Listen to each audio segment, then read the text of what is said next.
Hi, everyone. I'm Christopher Thornycroft with Redwood Logistics, and welcome to the Redwood Rundown for the week of June 24th, 2024. End of the quarter. I hope someone's growing a mustache or shaving their head or doing something fun. We used to do fun stuff like that. Let's do fun stuff again.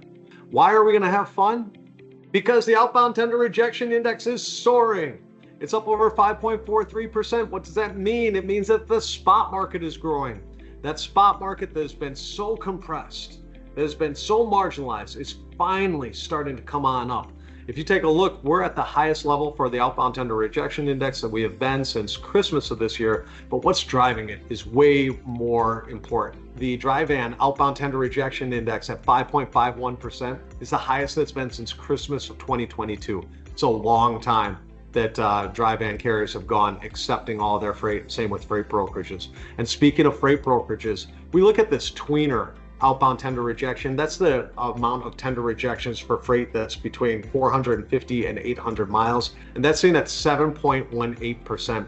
That's only been eclipsed in the last year by the holiday season, right around the Christmas time. And it is shooting on up at a rapid rate. What's spurring this on? Well, we are seeing more volume in the marketplace. If you take a look at the contract load accepted value, over 15,000 right now, and stands at about 15% over last year at this point in time. We think that we're going to see a big influx of freight this week, a big one, end of the quarter. Why? Again, because shippers have to get that freight off their dock in order to count that business for Q2.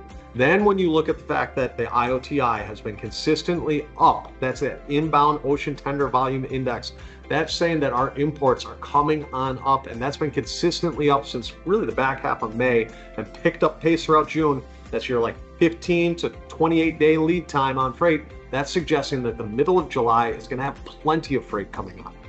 So overall, volume's coming in, disruptions in the market, capacity is not as available, brokers are giving freight back, more volume again, rates moving on up. And what have we said all year?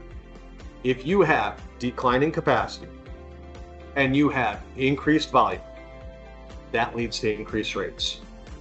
We've been saying it all year. You're here seeing it live.